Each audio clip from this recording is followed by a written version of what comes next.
Livre para todos os públicos.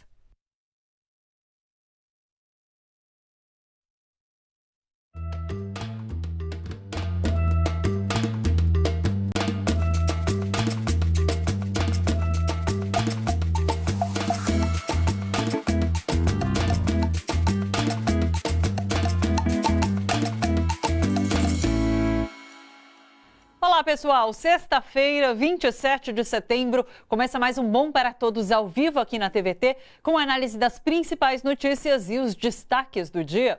Estamos ao vivo também pelo YouTube e Facebook, é só você procurar pelo canal da Rede TVT. Mande perguntas, comentários, dê like no nosso vídeo e compartilhe também. No WhatsApp, o nosso número é o 11 997 98 4042. Participe também pelo Twitter, daí com a hashtag Bom para Todos. E a gente vai conseguir colocar o seu comentário aqui na tela. Participe. Vamos às notícias. A Lava Jato sofreu derrota no Supremo Tribunal Federal. A maioria dos ministros votou a favor da tese que pode levar à anulação de processos em que o réu não foi ouvido após delatores. O julgamento de ontem era referente a um caso específico de um ex-gerente da Petrobras. Na próxima quarta-feira, quando a sessão for retomada, os ministros vão definir qual será o alcance da decisão, que pode, inclusive, anular a sentença do ex-presidente Lula no caso do sítio de Atibaia. Vaza Jato, Força-Tarefa de Curitiba obteve no exterior provas ilegais para prender alvos prioritários. Procuradores mantinham contatos informais na Suíça e Mônaco, como apontam as mensagens recebidas pelo Intercept Brasil e publicadas pelo portal UOL nesta sexta-feira. Procuradores cogitaram usar informações ilícitas para pressionar o então presidente da Transpetro, Sérgio Machado, a fechar delação premiada. Olha só, em abril de 2016, Paulo Roberto Galvão, da Lava Jato em Curitiba, propõe ao promotor Sérgio Bruno Cabral Fernandes que negociava a delação de Machado. Se é pressão que o Sérgio Machado está precisando, nós temos conhecimento da conta do filho dele na Suíça. Não sei se ele já abriu a existência da conta para vocês. É uma informação que não podemos usar de forma alguma, pois nos foi passada para inteligência pelos suíços. Mas acho que, se for necessário, você pode dar a entender que Curitiba já tem conhecimento de contas no exterior. Segundo a reportagem, a estratégia de Dallagnol era montar uma espécie de lavanderia de provas obtidas ilegalmente no exterior. Os procuradores brasileiros eram avisados sobre quais informações as autoridades suíças possuíam e então solicitavam aqueles dados. Deltan Dallagnol pediu investigação sobre pessoas e empresas específicas, inclusive parentes do ex-presidente Lula. Em 2015, Dallagnol foi alertado sobre o risco de cometer violações por Vladimir Aras, que comandava a Secretaria de Cooperação Internacional do Ministério Público Federal. Ele diz assim, olha, Delta, melhor ter cuidado. Que tipo de situação é? As defesas podem questionar o canal. O DRCI também. O DRCI é o Departamento de Recuperação de Ativos e Cooperação Internacional, que faz parte da Secretaria Nacional de Justiça. A questão é de legalidade interna. Queria que houvesse cooperação direta, pura, mas ainda não é possível. Dallagnol responde, concordo, não usaria para prova em denúncia, regra geral. Vamos usar para cautelar. Se cair, chega pelo canal oficial e pedimos de novo. Tranquilo, mestre. Vladimir questiona, não dá para esperar chegar? Prudente como uma pomba, esperto como uma serpente. Deltan nega, risos, concordo, mas nesse caso não dá. Você concordará comigo, risos. De todo modo, achei melhor te informar depois de entender que é importante para você acompanhar o que está acontecendo nas cooperações. Vladimir diz então, são dados bancários, Dallagnol? Sim, mas não vou usar como prova de acusação. Vlad, deixa com o Beck, risos, é algo excepcional e justificável. Vladimir fica preocupado. Quando o colega de Mônaco vai mandar oficialmente, isto é, via DRCI, Dallagnol? Ele disse que assim que conseguir reunir tudo, sabe-se lá quando, em outras palavras, risos, pedir urgência já. Aras fica então curioso, vai pedir prisão do Renato Duque e do Zelada? Dallagnol, estamos avaliando as possibilidades. Relaxa que seremos cuidadosos, mas, é claro, é natural tomar algumas decisões de risco calculado em grandes investigações. Renato Duque, diretor da Petrobras, foi preso 5 dias depois. Sérgio Moro embasa a prisão, citando que a Lava Jato anexou dados bancários de Duque, informações que vieram justamente de Mônaco. O ex-procurador-geral da República, Rodrigo Janot, declarou que foi armado ao STF com a intenção de matar o ministro Gilmar Mendes e se suicidar. O motivo teria sido uma suposta história mentirosa difundida por Gilmar Mendes em relação à filha de Janot. O ex-procurador contou que tirou a arma da cintura e ficou a 2 metros do magistrado, mas desistiu. A declaração foi feita à revista Veja. A gente vai ouvir um trecho da entrevista. E tudo na vida tem limite. E eu cheguei no meu limite. Cheguei no meu limite, fui armado. A minha ideia é que eu ia dar um tiro na cara dele e depois me suicidava. Na antessala do Supremo. E fui armado. Quando eu chego na antessala do Supremo, esse ministro costuma chegar atrasado, ele tem uma atividade, eu não vou dizer político-partidária, mas tem uma atividade muito intensa, que não é judiciária. Quem é que estava na sala? Ele. Eu falei, tá aí. A energia do destino me levou até aqui. Eu tirei, gatilhei e fui para cima dele. Eu sou destro. Aí quando eu procuro o gatilho, meu dedo ficou paralisado. Eu mudei de mão. Fui para a esquerda. Meu dedo paralisou de novo. Eu falei, isso é um sinal. Chamei lá o meu secretário executivo e disse a ele, manda o Andradinha vir, porque eu não estou passando bem, não vou fazer a sessão hoje do Supremo. Mas foi por isso. Rodrigo Janot também revelou que o ex-presidente Michel Temer e Aécio Neves ofereceram cargos a ele para paralisar investigações. Em resposta a Rodrigo Janot, Gilmar Mendes sugeriu tratamento psiquiátrico. A mensagem foi publicada hoje na Folha de São Paulo por Mônica Bergamo. Gilmar Mendes declarou: o combate à corrupção no Brasil, justo, necessário e urgente, tornou-se refém de fanáticos que nunca esconderam que também tinham um projeto de poder.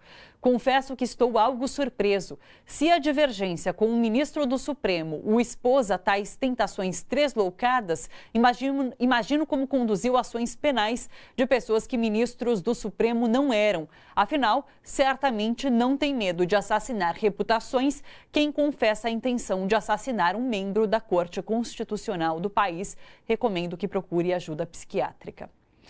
Quem comenta as notícias hoje com a gente é o jornalista Leandro Fortes. Oi, Leandro. Oi, Thalita, tudo bom? Tudo bom? Qual a sua avaliação sobre essa declaração de Rodrigo Janot? Thalita, essa declaração faz parte do conjunto da obra, né?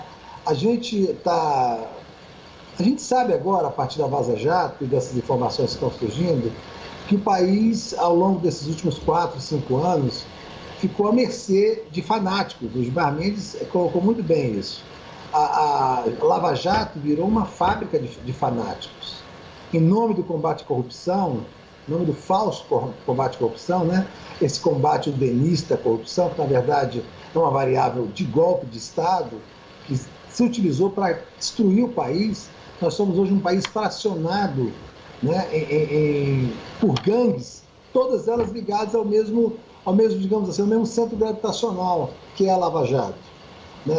Nós temos o Sérgio Moro, que era o juiz que mandava nos procuradores, que ordenava os procuradores, que fazia esses procuradores, como a gente soube agora, captar provas ilegais contra réus que ele iria julgar e, obviamente, condenar.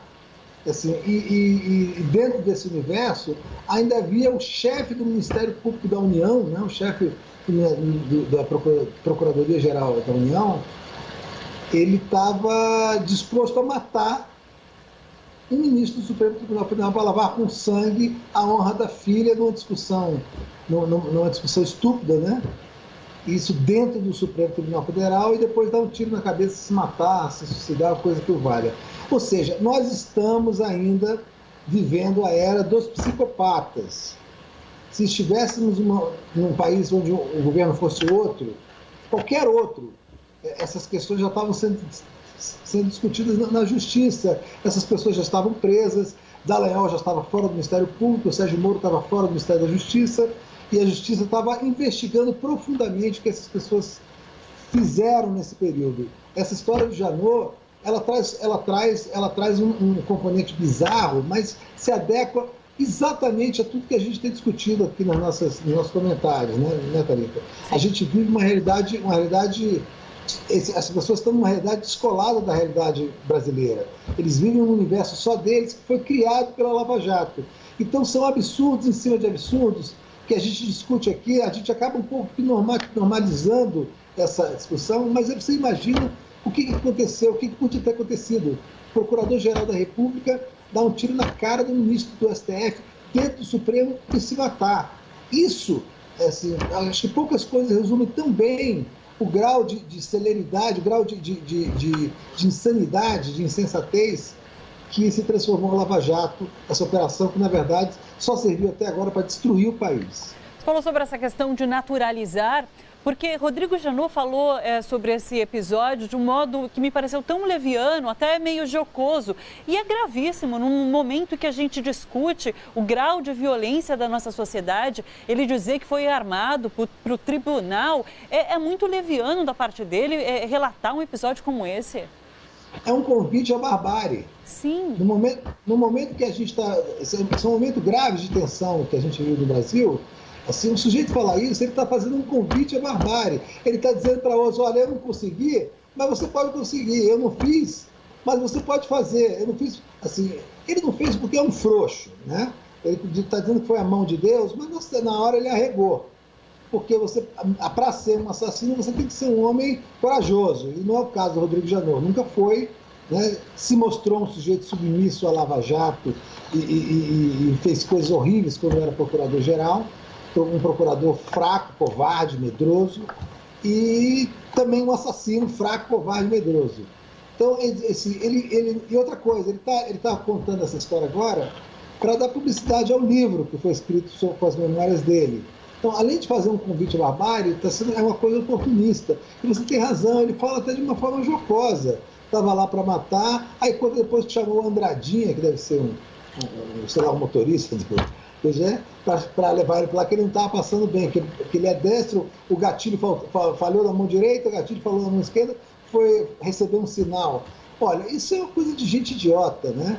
É um idiota falando para idiotas. Agora, não tira a gravidade do fato. E a nota de Gilmar Mendes foi um supapo na cara desse idiota, né? Sim. Assim, o que ele precisa de verdade é de tratamento psiquiátrico. Leandro, em relação ao STF, teve essa decisão de maioria ontem, o julgamento prossegue na quarta-feira para realmente delimitar até que ponto que essa decisão vai se estender.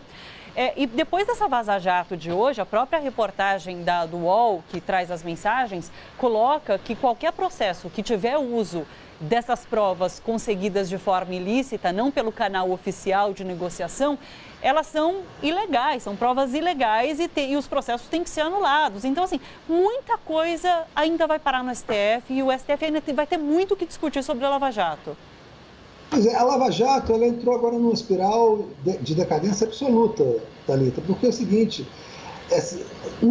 as provas são ilegais, né? São captadas de forma ilegal, são utilizadas de forma ilegal, geram delações ilegais, porque assim, isso cria um outro universo em cima desse universo, porque você tem que anular qualquer decisão judicial que tenha provas ilegais. Isso é o Código Penal, não é discussão conceitual, né? Agora, e se essas provas ilegais geraram delações, essas delações também são ilegais. E se essas delações foram feitas no final do processo sem que o réu pudesse se defender, é mais uma ilegalidade. Então, esse número de processos que estão calculando aí que vai ter que ser revisto, né? Esse número que vai ter que ser revisto, deve aumentar tremendamente. Porque, no fundo, o que a gente sabe hoje é que a própria Operação Lava Jato é uma operação ilegal. Por todos os méritos que ela pode ter tido em algum momento, ela se transformou numa operação ilegal. E, assim, e não é por causa das últimas revelações, é pela primeira revelação. O juiz do caso comandava os acusadores, comandava os procuradores, comandava o Ministério Público. Isso, por si só, já anula qualquer sentença que o Moro tenha dado em relação a casos da Lava Jato. Mas, e com essa última Vaza Jato, assim, os caras, eles tramavam dentro do Telegram a utilização de provas ilegais. Sim. Se isso não é o suficiente para todos esses processos serem anulados, eu não sei o que é, Thalita. Sim. Tinha tanta coisa mais para falar, mas, Leandro, muito obrigada pela sua participação. Um bom final de semana para você. Bom fim de semana, um beijo grande. Um beijo, até mais. Bom, para todos, faz um rápido intervalo. Na volta, a gente vai falar sobre democracia em colapso. Fica por aí, a gente já volta. Até já.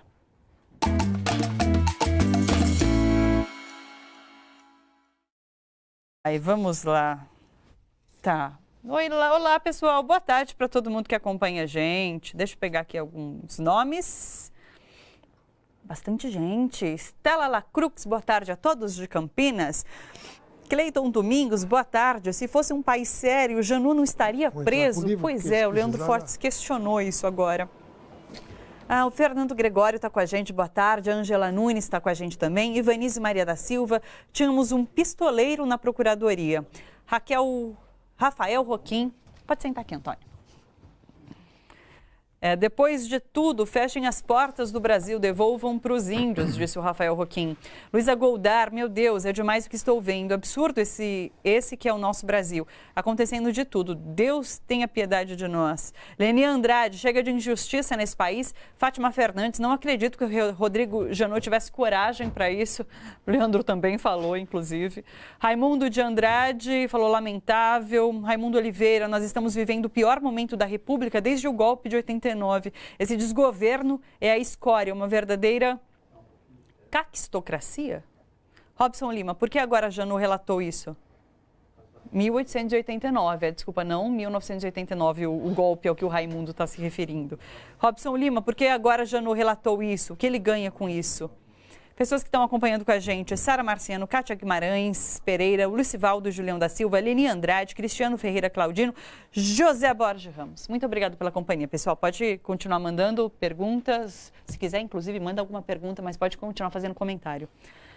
Antônio, olá. A gente começa com essa questão da crise, tá bom?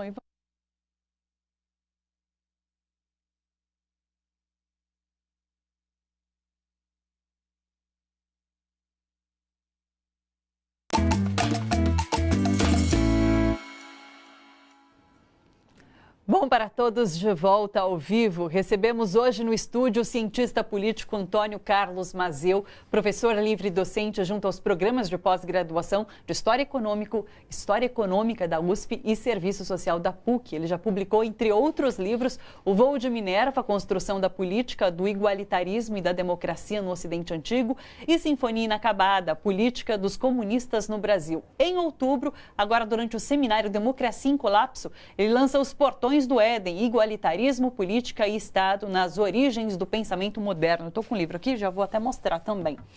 Professor, seja muito bem-vindo. Muito obrigado. Vamos começar falando sobre crise, então? Vamos. Que crise é essa que a gente está passando nesse momento? Bom, é uma crise complexa, ela não é apenas uma crise brasileira, é uma crise mundial. Crise do quê? Você tem uma crise econômica, uma crise do capital, e mais do que isso, uma crise da sociabilidade do capital. O que quer dizer isso? Traduzindo para os espectadores, a sociedade capitalista tem crise, como outras sociedades que viveram antes do capitalismo, né? Elas tiveram uma vida e chegou um momento que elas entraram em decadência, em desagregação. Muitos economistas, muitos sociólogos, cientistas políticos e tais, dizem isso do capitalismo, né? Eu mesmo sou um daqueles que acham que o capitalismo chegou no seu limite, está exaurido, não é? E começa a se desagregar. Agora, um sistema social do tamanho do capitalismo, da complexidade que é o capitalismo, entrando em crise, obviamente é uma crise de grande intensidade, como se fosse um navio afundando, grande navio, um Titanic, arrasta o que tem em volta. Quer dizer, é uma crise social, é uma crise moral, é uma crise ética, é uma crise de valores, é uma crise política, enfim, né, de ideias, é complexo. o que nós estamos vivendo.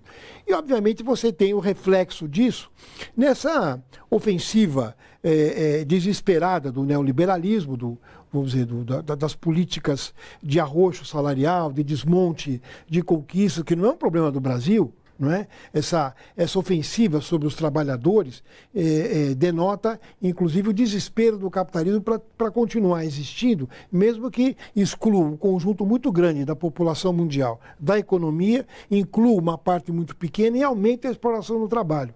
Então, acho que a crise começa por aí. Especificamente aqui no Brasil, o Bolsonaro é fruto dessa crise? Ele foi gerado também por essa crise? É um resultado? Como o governo Bolsonaro se encaixa nisso tudo? O governo Bolsonaro é produto de uma crise internacional e nacional. Quer dizer, no âmbito nacional, o Bolsonaro aparece, ele emerge, quer dizer, o Bolsonaro aqui, vamos dizer, como um símbolo, não é, de algo que ocorreu no Brasil. O que ocorre no Brasil? Você tem um desgaste dos governos democráticos, uma incapacidade dos governos democráticos, eu diria, do último governo Dilma, de responder a demandas sociais, porque tinha também uma crise internacional econômica que tinha chegado, mas faltou, no meu modo de entender, com que a Dilma fosse e apelasse para a sociedade, para os setores organizados, para apoiar o governo, e não somente nos acordos de parlamento.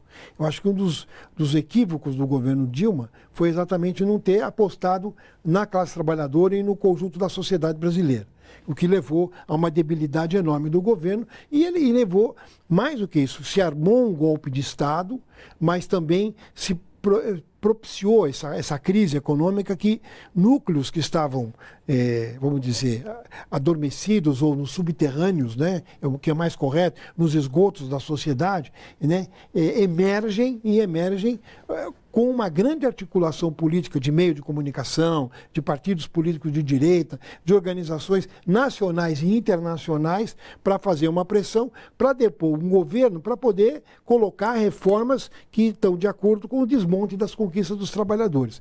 Então, o Bolsonaro é o resultado disso e foi, vamos dizer, eu diria, uma pessoa útil, um político útil, porque até então ele era inútil, ele fez 30 anos de parlamento, ele não fez nada, tal. Mas ele passa a ser um político útil com um discurso extremamente desagregado, mais de extrema-direita, né, porque é um discurso desarticulado, onde ele tem uma claque, que você tem um setor da sociedade de extrema-direita, conservador, e um setor também que estava decepcionado, não sabia bem o que fazer, não conhecia o Bolsonaro e acreditava no seu discurso moralista, enfim, um discurso retrógrado. Quando o Bolsonaro assume e ganha as eleições, com um grande apoio de setores do empresariado, do agronegócio, do capital financeiro, dos setores de comunicação, não é? Principalmente, vamos dizer assim, os mais destacados, como a Rede Globo, não dá para a gente esconder. A Rede Globo apoiou o Bolsonaro, fez a campanha do Bolsonaro, fez uma campanha pelo impeachment, fez a campanha do golpe. Então, quer dizer que é tradicional, já tinha apoiado o golpe de 64. Né? Enfim, o importante é que Bolsonaro aparece como expressão de grupos que estão por trás dele. O Bolsonaro em si não é nada. Né? Mas agora Bolsonaro prejudica, inclusive, esses grupos. De certa maneira, sim. Mas eu acho que ainda ele é uma pessoa, uma figura útil para se concluir um processo que eu diria que é de interesse imediato do capital financeiro, dos monopólios e dos capitais financeiros. Quer dizer, atacar o fundo público, quer dizer, meter a mão no fundo público dos trabalhadores. Reforma da Previdência, reforma trabalhista, quer dizer, você desmontar os recursos, pegar esse dinheiro, esses trilhões, o tal dos trilhões que o Paulo Guedes quer, né, deseja, e pôr na mão dos bancos. Então, ainda ele é um cara útil. Depois que isso acontecer, que se por acaso e fatalmente passar essa reforma como eles querem, eu acho que ele deixa de ser a figura útil, pode até sofrer um impeachment. Então, mas do jeito que eles querem, a capitalização já caiu de alguma forma, né? Sim. Então já não é mais exatamente do modo como essa elite queria. Mas a destruição das relações de trabalho, a terceirização violenta, isso aconteceu. Então, isso, de certa forma, a burguesia queria isso e conseguiu fazer. E os trabalhadores, infelizmente, não conseguiram se organizar para poder fazer a contrapartida. Mas eu acredito que a sociedade vai reagir. Nós temos agora 2 e 3, as grandes movimentações da área da educação, que está diretamente vinculada a nós, né? A nós professores, aos estudantes, ao pessoal da área da universidade. E eu acho que esse movimento ele é muito importante, porque ele hoje galvaniza a sociedade. Há um medo dos trabalhadores de perder espaços, de deixar com que seus filhos possam ir para a universidade, fazer cursos universitários, deixar de ter uma elite pequena, branca, rica, que vai para a universidade, ter o conjunto da população. Então a população já percebe isso. Já percebe a ameaça que vive. Mas daí a gente teve 2 grandes atos em relação à educação especificamente, e depois parece que deu uma arrefecida nessa... Deu. Eu acho que deu um pouquinho de refluxo, mas tudo indica que esses atos aí agora para o dia 2 e 3 serão muito fortes, muito poderosos. Inclusive, eu diria o seguinte, não só para a gente fazer o contraponto com o governo Bolsonaro, que é um governo de destruição nacional, é um governo de imbecis, de truculentos, de pessoas que odeiam a cultura, é um governo não civilizatório, né, vamos dizer assim, mas também eu acho que é importante a gente fazer pressão em cima de uma figura grotesca que hoje dirige o Ministério da Educação, que é o seu Abraham Weintraub, que é um homem que, eu diria...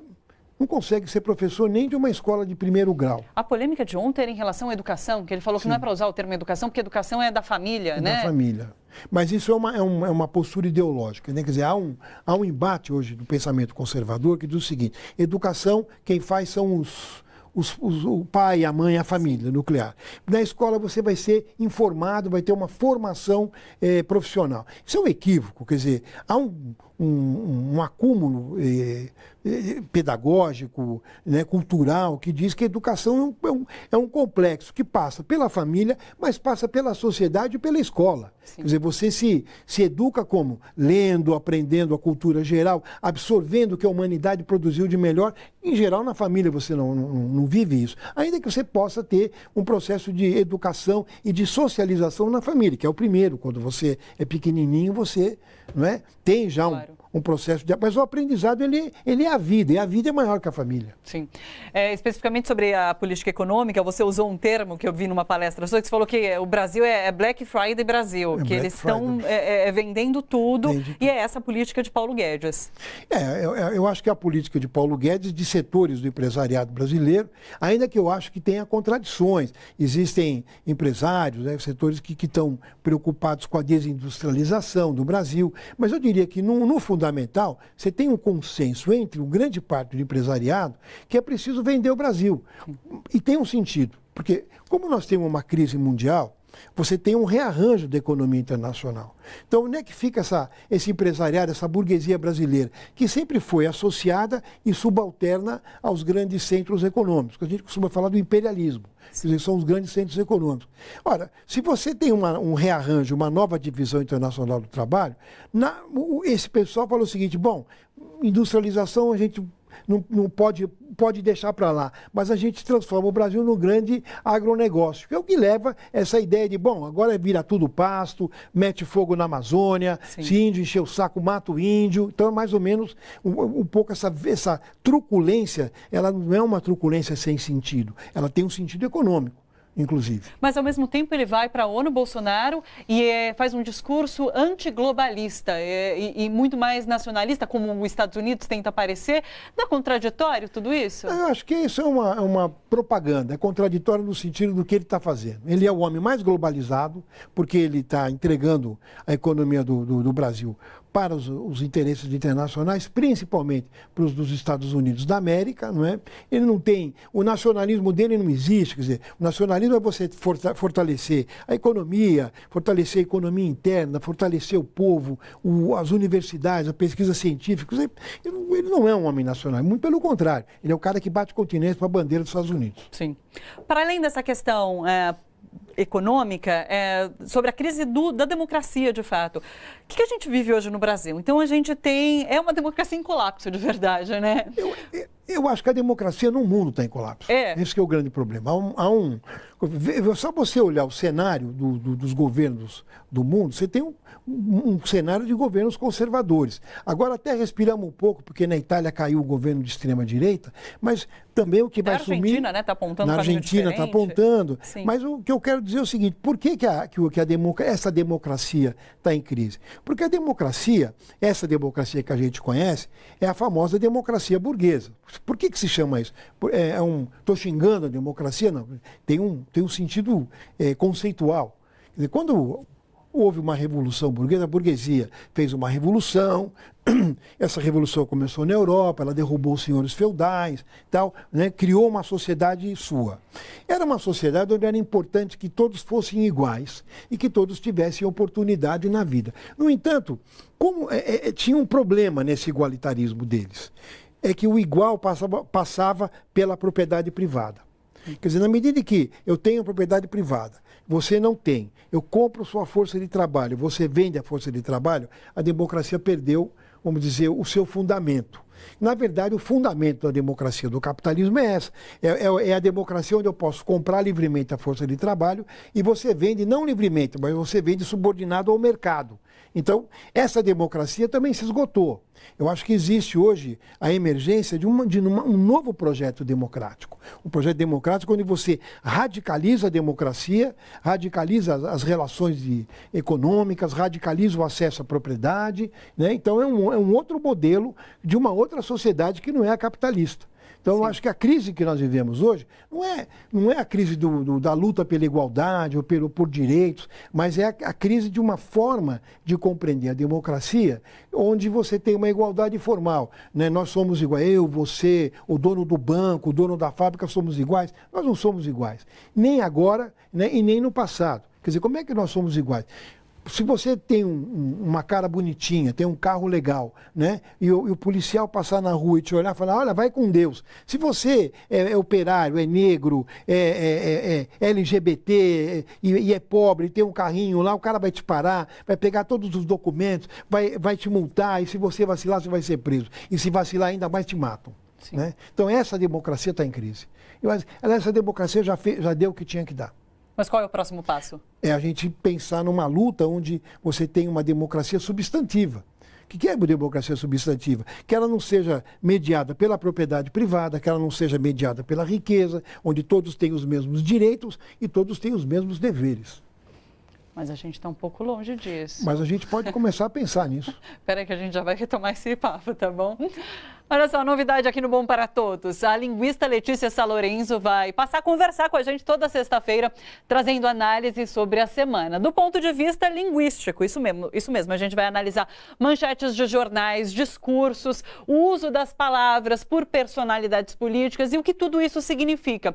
Se você acompanha aqui o programa, você já deve conhecer a Letícia. Se não, essa é a Letícia Salorenzo, autora do Gramática da Manipulação. Oi, Letícia, é sempre um prazer te receber aqui, agora toda semana. Prazer é todo meu. Tudo bom? Tudo ótimo. Fala um pouquinho primeiro sobre o livro, então, e daí a gente vai emendando o papo. Pois é, esse livro, Gramática da Manipulação, ele é o resultado da minha dissertação de mestrado, né? Que também tem título Gramática e Manipulação. Eu analisei as manchetes do segundo turno de 2014, né? As manchetes de Globo e Folha, e eu vi principalmente os verbos que eram mais usados, verbo atacar, verbo derrotar, a maneira como eles estavam sendo usados, que tipo de sujeito acionava o verbo atacar, quem era o objeto do verbo atacar, né? Aí você tem o verbo atacar, é um verbo sensorial, é um verbo que o cachorro ataca o gato, o homem ataca a mulher. Já o verbo criticar é um verbo racional. Você fala o homem critica a mulher, mas você não diz o cachorro critica o gato, né? Aí você vê como esses verbos foram usados, como as manchetes eram estruturadas, e eu comecei a falar, olha, nós estamos numa realidade de redes sociais em que as pessoas consomem as manchetes, né? Não importa o que está escrito depois. E muitas vezes, quando eu entrava nos textos, várias vezes os textos eram contraditórios em relação às manchetes, né? Sim. Essa semana, inclusive, você falou sobre essa questão sensorial, você analisou o discurso de Jair Bolsonaro na ONU do ponto de vista sensorial, de fato, o que ele trazia nesse discurso.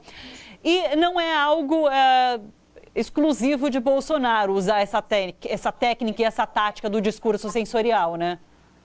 Não é algo exclusivo do Bolsonaro, é algo, você vê a estrutura do discurso dele, é uma estrutura, até aí o professor Mazeu que pode me confirmar, é uma estrutura populista, tá? Quando ele identifica o inimigo, ele delimita o inimigo e ele se coloca praticamente como um lobo solitário que vai atacar esse inimigo malvado com o apoio da população, né?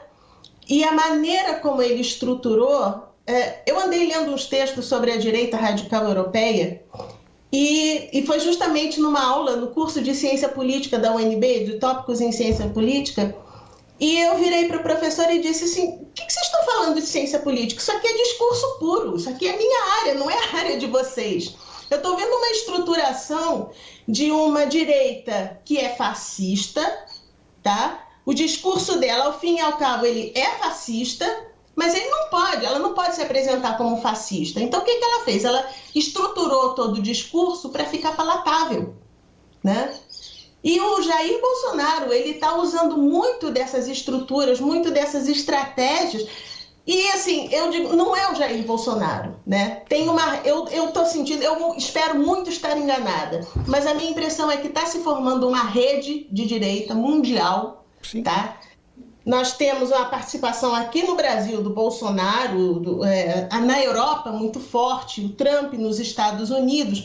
E essa estrutura de direita, ela está muito maquiada, ela está muito palatável hoje em dia, né? E a esquerda não está sabendo como fazer frente, né? É um pouco do que... Vou colocar até o professor também nessa história. Oi, Letícia. Tudo bom, professor? Eu vi você falando um pouco sobre neofascismo. É um pouco desse neofascismo em ascensão na Europa e que engloba o Brasil também? A Letícia colocou bem. Aliás, tem um colega dela, né, o Humberto Eco, que era linguista, tal, que trabalhava com isso. Ele vinha já, desde os anos 60, trabalhando com a questão do neofascismo, a construção do senso comum. Porque o que é o fascismo, né? É o senso comum no seu núcleo mais piorado, no seu núcleo mais rebaixado. Então é o discurso que na Europa tem, por exemplo. Aqui no Brasil é o discurso dos comunistas, os socialistas. Olha, o Brasil estava à beira do socialismo. Quem dera se tivesse não teria acontecido o Bolsonaro, né? Na Europa, o discurso é o imigrante. Os imigrantes chegam aqui, vão quebrar a nossa cultura, que é o cristianismo, porque eles são islâmicos, porque eles são hindus, enfim. Tem esse velho discurso, que é o discurso do ódio. Mas, na verdade, é um discurso do ódio para você poder trabalhar com uma hegemonia retrógrada. Porque tanto o fascismo clássico como o neofascismo, ele tem como fundamento o senso comum. E tem como fundamento mitos. Essa ideia do mito, do Bolsonaro ser mito, eu acho que ele é mito mesmo. Quer dizer, é mitomaníaco, né? Na verdade é isso. Qual é o mito? O mito maníaco quer dizer mentiroso, para quem não sabe, né? Quer dizer, qual é o mito? O mito é que a sociedade brasileira agora está querendo uma sociedade religiosa, conservadora. Quer dizer, na verdade, se a gente pegar o apoio que ele tem, ele é muito menor do que a sociedade brasileira, já desde as eleições. Quer dizer, foi 57 mil milhões de votos, mas foram 80 milhões, quase 80 milhões de votos que não votaram nele. Quer dizer, então mostra que ele não é um consenso. Agora, pior do que isso, todo o conjunto ideomentiroso, eu tenho que falar isso. Quer dizer, as pessoas têm direito de ter ideologias diferentes, mas ele tem um núcleo ideomentiroso que vai tentando ganhar no esquema fake a opinião pública, mas felizmente não está grudando, né? Sim. É isso. Tem uma coisa também, professor, que eu acho importante a gente falar, quando muita gente começa a dizer, o Jair Bolsonaro está mentindo. Gente, não é uma questão de verdade, nem de mentira. Nunca foi uma questão de verdade. É uma questão de construir uma realidade. Sim. É construir uma realidade conveniente. Agora, conveniente para quem, por quê e para quê? Acho que são essas as perguntas que a gente tem que se fazer para a gente conseguir entender o contexto, né? Agora, nesse cenário de neofascismo, em que o discurso da violência, do ódio é muito forte, muito presente, de você identificar inimigos, se torna banal a narrativa de hoje de Janot falando que levou uma arma para o Supremo Tribunal Federal para matar um ministro. Pois é, eu gostei muito da fala. Leandro Fortes. Leandro, isso, eu não peguei o nome dele. O Leandro colocou muito bem, quer dizer, é uma licença para matar, né? Quer dizer, bem na ótica da ideia da Lava Jato, da ideia do Sérgio Moro, quer dizer, vamos criar uma estrutura legal, quer dizer, legal jurídica, legal não, jurídica, para a gente poder fazer uma grande repressão na sociedade e estimular o ódio, quer dizer, a ideia quase que a ideia do bang bang. Me espantou, quer dizer, do plano pessoal. Eu estava comentando com você a hora que eu cheguei aqui. Quer dizer, me espantou abrir o jornal e ver essa confissão. Mas é uma confissão também, eu acho que não é uma coisa espontânea. Tem aí alguma coisa por trás, não é? Não sei se a Letícia está de acordo comigo. A gente ainda não identificou, né?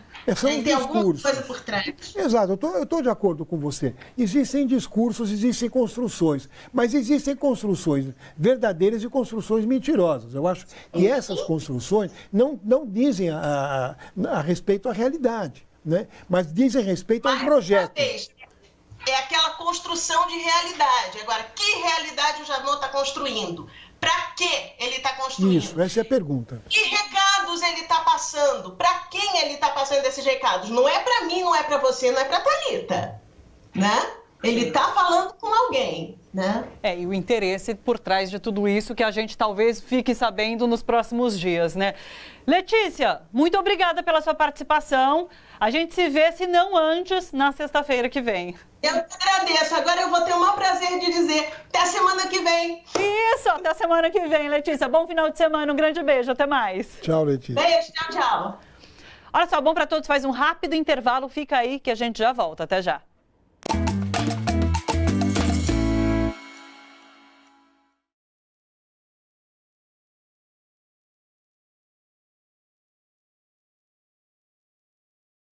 Muito legal. A Letícia é uma fofa, eu adoro conversar com ela. Peraí, ó. Sereia Tatu Estúdio tá comentando, falou: Dallagnol, traidor da nação, em conluio com os Estados Unidos e Suíça. Reginaldo Cober, boa tarde a todos. Alto nível de jornalismo, parabéns, muito obrigada. Daniel Martins, o Brasil não tem mais jeito com o poder imperialista mundial focado principalmente no Brasil, pois sabem que o Brasil é a potência no mundo para produzir tudo para todos. Putz, estou perdendo aqui, gente, peraí. É muita coisa. É muita coisa que está chegando, perdi nessa guerra, nesta terra, só guerra muda. Lúcia Monteiro, pois estão transformando o Brasil em balcão de barganha. Luciano Enes, uma única crítica ao Bom para Todos. Muito curto, deveria ter no mínimo o dobro de duração. Muito obrigada, Luciano. Tem papo, sempre sobra, de fato.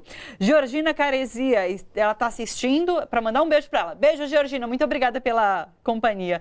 Lúcia Monteiro, boa notícia, concordo plenamente. Boa, Letícia, ela falou. Concordo plenamente, é bom parar com essa balela de achar um culpado. É isso, pessoal. Muito obrigada. Continue mandando aí, a gente já volta.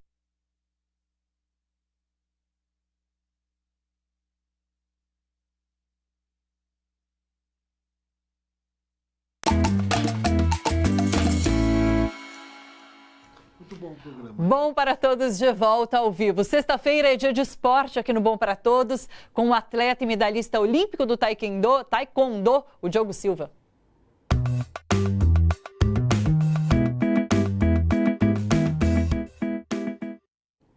O Brasil ocupa a 5ª posição no ranking de sedentarismo, isso segundo dados da Organização Mundial da Saúde. 47% dos brasileiros em idade adulta não praticam atividades físicas. Sou uma delas. Para incentivar a prática esportiva e melhorar estes índices, o SESC criou um projeto que estimula pessoas de todas as idades a se movimentar. O Diogo vai mostrar pra gente. Hoje o quadro Na Luta está no SESC Piranga. Venho mostrar a Semana Move, uma semana com muita articulação esportiva, educacional, trazendo toda a comunidade aqui da região. Bora lá!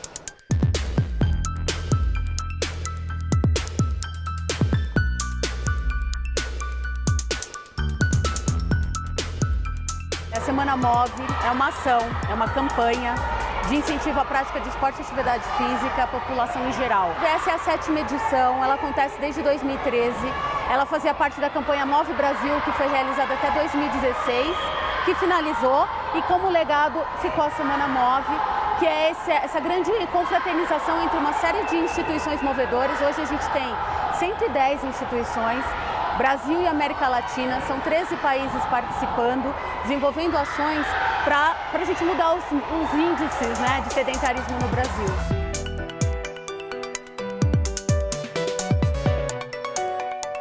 Essa Semana Move aqui no Sesc Ipiranga está sendo muito bacana, né? A gente poder estar dividindo com as crianças, né, o conhecimento do Taekwondo, passando para eles essa vivência, né? E eles, por nunca terem conhecido, a maioria das crianças, elas não conhecem o Taekwondo, nunca praticaram, então eles estão gostando bastante das atividades, né? As atividades são num período curto, demora de 15 a 20 minutos, mas dá para eles conhecerem um pouquinho do que é o Taekwondo.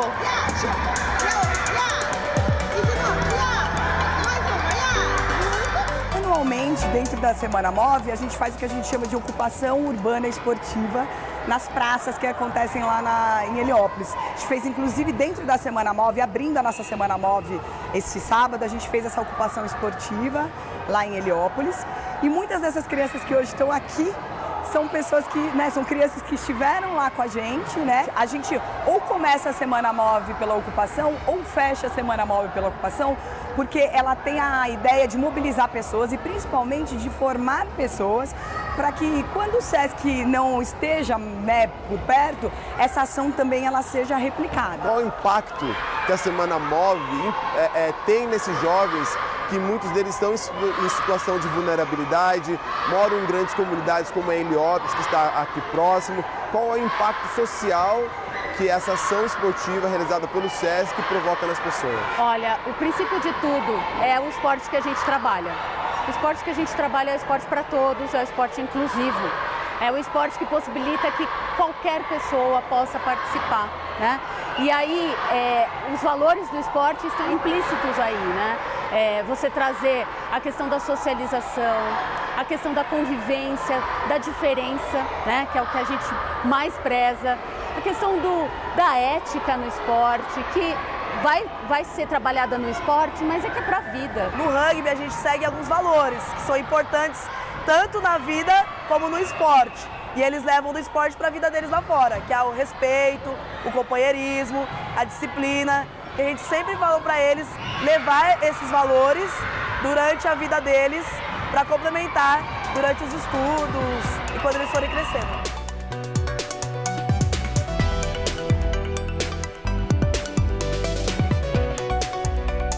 Eu pude observar que no dia de hoje todas as professoras são mulheres, na arte marcial, no rugby, no basquete, badminton, e isso é um olhar que o Sesc está tendo para a questão de equidade e questão de gênero. A gente acredita muito nessa questão da identidade, na questão da visibilidade, de trazer grupos, de mostrar trabalhos que estão sendo feitos, de mostrar que as mulheres estão querendo ocupar os espaços, né? E aí quando a gente fala do Rachão das Minas, é um grupo de mulheres que querem jogar basquete. O Rachão é um movimento só de meninas e a gente trabalha com esse empoderamento feminino através do esporte. A gente traz as mulheres para o parque público para ela saber que esse local também é dela. Então muitas vezes a gente fica com aquela coisa acanhada de mulher não faz esporte, ainda mais que basquete ainda é visto por muitos ainda como esporte masculino, e a gente quebra isso. Então a gente não está pensando na habilidade que ela tem, a gente quer trazer ela para o esporte.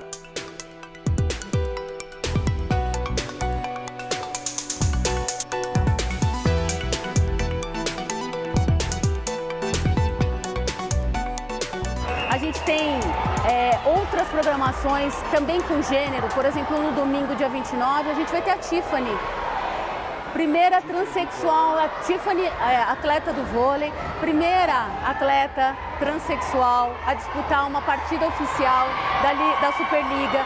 Isso pra gente é muito simbólico, porque a gente traz ela para falar sobre as dificuldades, sobre a falta de oportunidades e como é difícil esse caminho para a inserção no esporte. O espaço da comunidade passa a ser melhor usufruído, melhor utilizado, porque daí eu junto com outras pessoas e a gente vai jogar. Assim como o Sesc também, que está aqui do lado, 2 quilômetros da comunidade ali, que é um espaço que atende, né, o entorno, que quer atender a comunidade, também está aberto, às vezes causa um impacto, né? E aí a gente percebe que a gente está começando e a gente está construindo esse fluxo de lá e aqui. Então, tanto das pessoas procurarem o Sesc e entenderem que aqui tem um lugar, né, com linhas, com uma quadra, com material, que elas podem praticar aquele esporte que elas conheceram ali na comunidade, mas que elas também não precisam só disso, que também é possível praticar esse esporte ali na comunidade.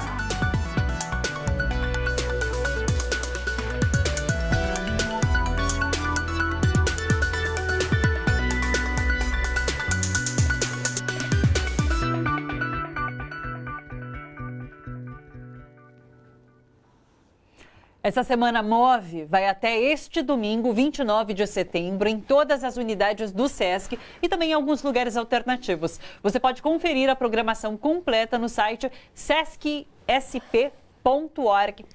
É só entrar lá. Vamos de volta ao nosso estúdio. Estamos hoje com o cientista político e professor Antônio Carlos Mazeu, que lançou recentemente esse livro, Os Portões do Éden, um estudo sobre democracia, igualitarismo e poder. O que tem no livro? O que é o livro? O que é o livro? Bom, primeiro assim, ele é resultado de uma longa pesquisa. Qual é a pesquisa? Toda vez que eu ia conversar com os meus companheiros, meus alunos e companheiros da vida social, da luta, o pessoal dizia assim, o que é a democracia? Aí tinha uma grande discussão. E eu me coloquei como tarefa escrever 2 livros sobre democracia. Um, como é que ela surgiu lá na Grécia Antiga. E um, como é que ela surgiu no mundo moderno. Eu cheguei a uma conclusão que as 2 democracias surgem tendo como fundamento a desigualdade. A democracia antiga, o trabalho escravo, a democracia moderna, a exploração do trabalhador. Né? Essa democracia formal, capitalista. Mas mais do que isso, é mostrar que a democracia e a política e o Estado são resultados de uma forma social. Né? Assim como você tinha as monarquias no mundo antigo, você tem as repúblicas do mundo moderno, repúblicas, não é? E com os seus limites, porque qual é a mediação entre o poder e a democracia, a propriedade privada? Portanto, é uma democracia incompleta. A mesma história, você tinha uma democracia na Grécia Antiga, mas para ter a democracia na Grécia Antiga tinha que ter trabalhador escravo. Aqui, para ter a democracia no mundo moderno, tem que ter o escravo moderno, como dizia o Marx, que é o trabalhador assalariado. Então, é um estudo profundo, não é um livro de panfletagem, é um livro de filosofia política, precisa ter paciência para ler, eu falo dos filósofos, de como se construiu a ideia de liberdade, de igualdade, e quais são os limites que ela tem. Que é isso que nós estamos conversando. Então, o livro é isso. Quer dizer, quem for comprar o livro e ler o livro, tenha paciência. Sim. Tem momentos que é difícil, porque você não explica uma coisa complicada simplesmente. Você explica uma coisa complicada complexamente. Senão a gente não entende o momento que a gente está vivendo. E daí, a partir desse entendimento, é possível propor caminhos? Eu acho que nós temos que começar a propor caminhos. Quer dizer, também não adianta a gente falar assim, olha, está tudo muito ruim, a democracia está sob ataque. Por que está sob ataque? O direito, a justiça, isso que está sob ataque. E sob ataque com falsos argumentos. Né? Então nós precisamos defender o direito, a justiça e a democracia. Mas qual democracia? A democracia que nós vamos construir, que nós estamos construindo. Eu acho que é uma democracia dos trabalhadores. Sabe por quê? Porque os trabalhadores somos maioria. Quer dizer, a minoria são aqueles que vivem da exploração do trabalho do trabalhador. A maioria é trabalhador, a minoria que vive da exploração do trabalho. Nós levantamos de manhã, trabalhamos, vivemos do nosso salário. Por isso que a gente não é corrupto. Porque a gente vive do trabalho, vive do salário, né? E aquele dinheiro que você ganha trabalhando, que você vai fazer suas compras, é isso. Quer dizer, então, essa mentalidade que nós temos que começar a reforçar, não é? A reforçar, porque existe uma guerra de narrativas, e nessa guerra de narrativas é difícil a gente conscientizar o trabalhador que ele não é a minoria, que ele é a parte mais forte dessa relação. Ele é o forte. Sim, mas como conscientizar? Eu acho que a gente tem que fazer, primeiro, levar essa discussão para os sindicatos, para a associação de moradia, para a escola, esse papo de escola sem partido, esse papo de escola sem ideologia. Estávamos conversando aqui, a Thalita, no intervalo, que um dos maiores ideólogos que eu conheço no Brasil é o Bolsonaro. Quer dizer, é um ideólogo falando da ideologia. Quer dizer, e o pior, ele é um ideólogo de falsa consciência. Ele é um ideólogo de história sem H. Quer dizer, de histórias mentirosas e de manipulação. O cara quer fazer o combate à notícia fake, ele é o cara mais fake que existe. O filho dele acabou de fazer uma montagem daquela garotinha de 16 anos, como é que ela chama? A Greta, que luta pela defesa do meio ambiente, comendo um banquete e os pobres olhando, que é uma grosseira foto fake, não é? E o cara que é fake está numa comissão para combater o fake. Então, o negócio é o seguinte, o governo Bolsonaro é um governo fake. Essa é uma das coisas importantes. Não existe uma posição neutra, porque quem está neutro não tem posição. Eu diria o seguinte, esses caras que se dizem cristãos não respeitam nem o cristianismo, porque nem Cristo era neutro. Quando ele entrou no templo e viu lá as pessoas, os vendilhões do templo, ele passou a mão no chicote, botou tudo para fora, falou, aqui não é lugar de fazer mercado. Então, Cristo, o cristianismo e nenhuma religião séria, não é, tem como fundamento mercado, ódio, racismo e nenhum tipo de preconceito. Eu acho que isso é muito importante. Então nós temos que fazer essa discussão aonde? Onde a gente trabalha, onde a gente mora, não é? Onde a gente frequenta com os nossos amigos, no nosso sindicato, nas nossas associações e, se possível, na TVT. A TVT é importante, é um canal que não tem rabo preso com o patrão. Então isso é importante a gente fazer esse debate. Essa discussão a gente faz todos os dias. Não, mas é aprofundar, não deixar a peteca cair. Sim. Você acha que Bolsonaro conclui o mandato? Olha, ele arrisca não concluir. Porque é o que você disse, ele não interessa a todos. O interesse agora, você tem até um grupo de apoio a ele, mas o grupo de apoio está interessado em fazer a reforma da Previdência e acabar com os direitos dos trabalhadores para explorar melhor o trabalho. Feito isso, eu acho que ele é um cara incômodo, porque ele é um cara truculento, ele é um cara ignorante, ele é um cara, não é? Enfim, que fala mal, imagina, fala mal do presidente da República de outro país, diz que a mulher do cara é feia, mas nem a mulher do vizinho você fala isso, quanto mais a do presidente, não é? A gente recebeu uma questão aqui de Aguiar Morzelli. Diante desse cenário do discurso em que favoreceu o isolamento do Brasil, com o único parceiro político sendo os Estados Unidos, numa eventual queda do Trump, o Bolsonaro vai junto? Ele vai antes, porque eu até acho que o Trump provavelmente não cai, porque ele tem maioria no Senado. Não cai, mas na eleição de 2020... Ah, sim, não, aí ele não se elege. Eu acho que há uma chance grande do Trump não se eleger, mas vai depender também de como é que a sociedade vai reagir. Mas existe uma força nesse sentido, né? Então, a gente citou a Argentina, que tem uma eleição agora para acontecer, e parece que as forças progressistas têm mais força. Vão ganhar. Nos Estados Unidos, parece que qualquer candidato, nesse momento, democrata, venceria sobre Trump. Então, existe um movimento, de alguma forma? Existe. As pessoas também não ficam passivas. Tem um grande líder que faleceu, brasileiro, Luiz Carlos Prestes, ele dizia o seguinte, e ele dizia uma coisa que eu acho absolutamente contemporânea: nenhum povo se deixa matar de fome e nenhum povo se deixa matar por opressão. Ele dizia isso, eu acho que esse é um dos motes. Nenhum povo se deixa matar de fome, nem de opressão. O Brasil hoje tem um contingente de pobres enormes, de miseráveis. Você anda pela rua, você vê o que tem de pessoas vivendo com situação de rua, sem condição de comer. Em São Paulo, por exemplo, a luta por um copo d'água, a gente não sabe disso. Um homem que vive na rua, em condição de rua, em situação de rua, para ele conseguir um copo d'água é uma luta quase de morte. Porque as pessoas não dão um copo d'água. Quer dizer, para você ter uma ideia, como também se embrutecem as pessoas. Quer dizer, as pessoas passam, de repente, a não ver o outro, no mínimo, com piedade. Né? Então, isso faz parte dessa crise grande que nós estamos vivendo. Eu acho que nós temos que ir para as ruas e conversar com as pessoas. E eu tenho certeza que dia 2, dia 3, nós vamos começar a virar esse jogo. Ó. Mas eu vou estar lá, viu? Não é que eu estou torcendo da minha casa. Eu acho que todo mundo tem que ir para a rua. Professor, foi um enorme prazer te receber e conversar com você aqui. Foi meu, de estar aqui com vocês, de te conhecer pessoalmente, conhecer essa equipe aqui legal que está trabalhando conosco e mandar um recado para esses nossos telespectadores. Não vamos deixar a peteca cair. Vamos para cima deles.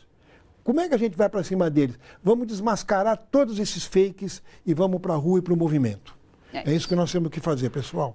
Grande abraço e até a próxima. Espero voltar, ser convidado de novo. A gente tem todos os dias, então a gente está sempre trazendo as pessoas de novo, porque bacana demais. Muito obrigada. Eu que agradeço. Só para lembrar, entre os dias 15 e 19 de outubro, a Boitempo Editorial vai promover, junto com o Sesc Pinheiros, o Seminário Internacional Democracia em Colapso. A programação completa está em democraciaemcolapso.wordpress.com. Está aqui na tela, ó, isso aqui. É importante anunciar que vai estar presente a grande líder do movimento pelos direitos dos negros, Angela Davis. Angela Davis, exatamente. Vai participar, uma pessoa interessantíssima, com livros publicados também excelentes. Até lá a gente vai receber outros convidados, inclusive, que vão fazer parte desse seminário.